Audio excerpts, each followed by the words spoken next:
Zamaatuma akkuma jiru naannoo Oromiyaa kana keessatti garuu qilleensa yeroo qilleensa nageenyaa qilleensa bareedduu kanatti fayyadamuudhaan Rabbi nurra tarsiisu jedha qilleensatti kana inshallah fayyadamuudhaan eega baatii sadii afuriiti sabtii fi alada yookaanis immoo sanbataa fi dilbata hunda manneen barnootaa ijaaruu kolleejjota adda addaa ijaarrachuu akkasumas masaajida naannonni keessatti argamne naannonni keessatti immoo haphate yookaanis immoo azaaniin dhagaamne keessatti hojjetachuutti qilleensi kun baay'ee nu gargaaree jira rabbi nurra tasursiisu jenna kana sababsachuudhaan inshallah guyyaa sabtii borii akkuma beekamu magaalaa Baddeessaatti sagantaa da'waatu jira sagantaan da'waa irratti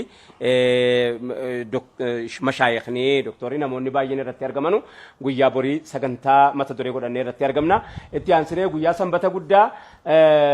naannoo Galamsoo Daaloo magaalaa Daaloo kan jedhamu keessatti naannoo takka minaaraan masjiidaa keessatti mul'anne jedhamee beekamu inshallah minaaraan sun keessatti argama Jamaal Bismillahirrahmanirrahim hawaasa keenya hawaasa nuti jaalannu khonni irraa jaalannu akkasumatti hawaasa nullee jaalatu isin beeyna akka nu jaalattan akka isin jaalannu inshallah guyyaa borii irraa eegalee guyyaa borii kana magaalaa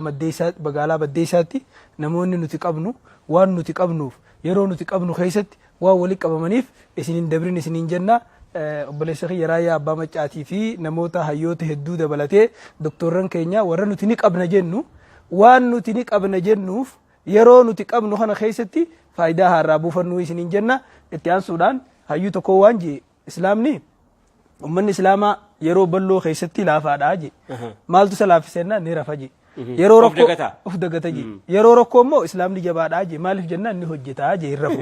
akkas isinin jenna ergaan teenyatu isin bira haa qaqqabdu guyyaa boruu inshallah wal harkaan teenya Baddeessaa haa taatu Guyyaa Alhadaa immoo Guyyaa Alhadaa wal harkaan teenya Daaloo haa taatu isinin jenna nuhiitu waan keenyaaf amantaa teenyaaf maalummaa keenya mirkaneeffachuudhaaf amantaa teenyaan achitti wal haa geenyu isinin jenna inifati yeroo baay'ee waliin agarru nunifatina guyyaa lama walirra nu jalaa gootan isin jedhina waan gooneef qabna waan godhameef qaba naannoo Harargee kana keessaa naannoo Harargeetti daawaa yeroo baay'ee deemeera jedhamee yaadama malee akka dhiyaa Harargeetti daawaan hin deemeen beeku jechuu dandeessa waggaa kurnan darbee guyyaa tokko magaalaa dhiyaa Harargee dhaqnee hin beeknu dhaqamees hin beeku guyyaa lamman kana warri magaalaa Baddeessaatti argamte hundi magaalaa Daalootti argamuudhaan warri guyyaa guddaa sanbata guddaa Daalootti argamuu teessu magaalaa Baddeessaatti argamuudhaan sabtii jechuudha guyyaa sabtii jechuudha argamuudhaan guyyaa lamman kana namni akka itti wal argu hin beekanu yeroo baay'ees waliin argu guyyaa sabtii kun guyyaa magaalaatillee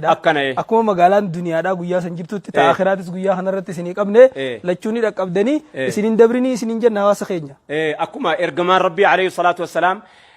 rabbii bakka ni jibbu keessaa bakka magaalaan itti wacitu bakka irra jaallatamaan immoo bakka masjidaati jedhamee beekamu bakki magaalaan itti wacitu sun sababa balfamteef sababa jibbabteef sana nuti immoo hojii gaarii ittiin hojjechuudhaani akkasiin jaallatamte gochuun masjida keenya waa'ee masaajidaa irratti haasa'uun waa'ee haala qilleensa yeroo nurratti deemaa jiru kana waan nutti jira waan nutti jiru kana immoo qoree nutti jiru immoo walumarraa bubuqqifna inshallah rabbi nu gargaare kana waliin jenna assalaamu alaykum wa rahmatullahi wa barakatuh. Wa alaykum salaam wa rahmatullahi